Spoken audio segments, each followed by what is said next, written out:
The Hunger Games: Catching Fire. So Catching Fire came out about a year ago in late November 2013. I remember being so mad that the movie was called The Hunger Games: Catching Fire. We don't need The Hunger Games in the title, we know what the movie is. Why not just call the movie Catching Fire like the book? So that's what I did, I just called the movie Catching Fire. Unfortunately, I pretty much have to give in now because both of the Mockingjay films are gonna have The Hunger Games in the title as well. So now I pretty much have to deal with it. So when this movie starts, Katniss and Peeta are getting ready for the victory tour because they both won the Hunger Games in the last movie. My question is, how long after the 74th Hunger Games is this? Is it just like a day afterwards? A month afterwards? It can't be a year afterwards because 1 year after the 74th Hunger Games would be the 75th Hunger Games, and that comes later in the movie. So I'm gonna place the victory tour at around a month after the 74th Games. Katniss Everdeen is living a new life now. She still lives in District 12, but she and her family now live in this like nice house. Normally that would be pretty cool if it weren't for the fact that she just won a nationally broadcast and celebrated life and death tournament. Yeah, she actually ended the lives of a couple of young people. So she's experiencing post-traumatic stress disorder, which is funny because earlier in 2013 there was another movie that featured a well-known character who did something huge in a previous movie and now they have PTSD. Honestly though, I felt it more in this movie than in Iron Man 3. Because she's letting out screams, she's crying. The screams really did it for me. I was like, wow, I really feel sorry for you. On top of that, she has to put on a completely different face to the world. President Snow, played by Donald Sutherland, who is awesome in these movies, tells Katniss that in order to prevent a possible rebellion, she has to act like she is head over heels in love with Peeta and she just has to promote the hell out of Panem and the Capitol. It's propaganda at its finest. Katniss and Peeta are pretty much the biggest celebrities in Panem right now, and everything they're telling the nation about being in love and supporting the Capitol is complete and utter bullshit. Kinda makes you wonder, this may be how today's famous celebrities live. How much of what they're telling us is actually true? I get that this movie's a bit of an exaggeration, but you get what I'm saying, right? And then to take it a step further, because Haymitch told them that they're pretty much gonna be doing this for the rest of their lives, they end up getting engaged. This is like the bullshit of the century. Teenage marriage for the win, not really. So while Katniss and Peeta are wearing their Capitol masks, back in District 12,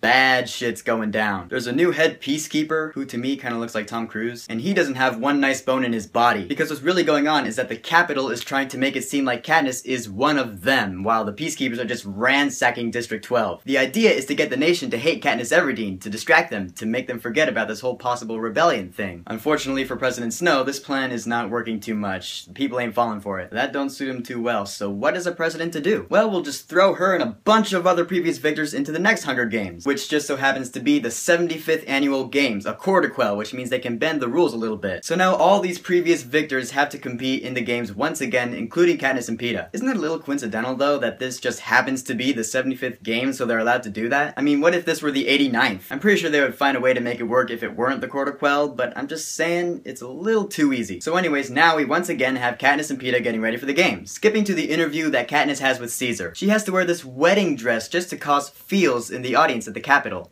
I was gonna wear this at my wedding. However, what she does next is one of the most awesome scenes in the movie. She's gonna twirl for the audience because she did the same thing in the last movie. You see the flames start at the bottom of the dress, but then they move slowly upwards. This wedding dress totally transforms into this sweet Mockingjay dress. Boom! I am the Mockingjay. Now if only she'd just smile in this one.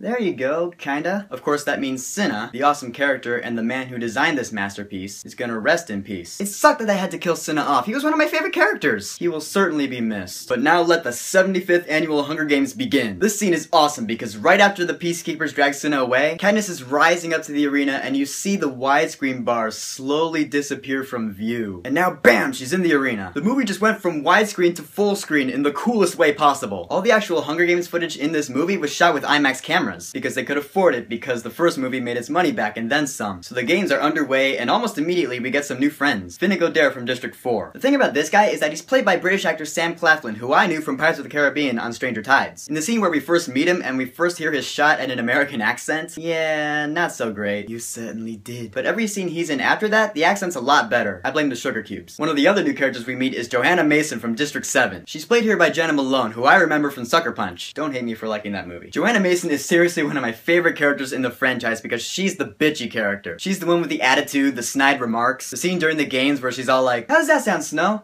What if we just set your backyard on fire? You can't put everyone in here. I thought she was sure as dead, but for some reason the game maker decided not to blow her up, so that just makes Joanna awesome. So about halfway through the games, the group is hanging out. It's Katniss, Peeta, Joanna, Finnick, and Wyrus and Beetee, the two tech-savvy tributes from District 3. And thanks to the twisted genius of Wyrus, they find out that the way this whole arena works is like a clock. It's divided into 12 sections, and every hour on the hour there's a new threat in one of the sections, which should make it pretty easy to survive, you would think. But just the fact that they figured out the entire way this arena works is just mind-blowing. Blew my mind anyways when I first saw it. I guess time is an underlying theme in this movie, given the clock design in the logo. Alright, let's get to the end of the games. Katniss is at this giant tree wrapped by the coil that's provided by Beetee. Peeta is nowhere to be found. She has no idea who she can trust. She hears a cannon go off, so she gets worried. Then she sees Finnick coming up in the distance. Once again, coolest pose ever. And once again, I always thought that this pose was the one in the poster. She's gonna kill Finnick, but then he says, remember who the enemy is, which Haymitch said before to her. Then we all know what happens here. She attaches the coil to her arrow, and right as the lightning strikes, she shoots it up in the sky. It hits the top of the dome, and it shuts down the power of the entire thing. You see the ceiling just tear apart and fall to the ground. You should have seen the look on my face when I first saw this in the theater. I was all like... Katniss Everdeen literally broke the Hunger Games, and the explosion knocked her out. She wakes up in what I think is one of those capital ships. She sees Haymitch, Finnick, and Plutarch Heavensbee, the head game maker, just kind of standing there. Can we just take a moment of silence for Philip Seymour Hoffman? We will never forget him for busting Katniss out of the games. Okay, moment of silence. Alright, so anyways, Katniss sees these guys and she speaks our minds. What the hell is going on? Then we find out that there was this big underlying plan to get Katniss and whoever else they can get out of the games. And now they're headed to District 13. Wait, you mean the district that was completely obliterated by the Capitol all those years ago? You mean to tell me that it wasn't? Oh man! But like, what is Katniss exactly supposed to do now? Hopefully they'll explain a little more in the next movie. Oh, but there's one more thing we need to know before this movie can end. Katniss is now talking with Gale, who gives her some bad news. Right after Katniss broke the games, the Capitol did to District 12 what they thought they did to District 13. Yeah, they blew it up. Luckily, Gale tells Katniss that he got her mother and Prim out in time before the bomb started dropping. But the last line in the movie is, there is no District 12. It's all gone. Now, the book ends pretty much the same way, except without the it's all gone. The book literally ends with Gale saying there is no District 12. I think the movie's ending would have been just a little bit better without the it's all gone. That's just me nitpicking though, like super nitpicking. Okay, I just want to talk about this for a second. The last thing we see in this movie before the credits is the Hunger Games logo from the first movie.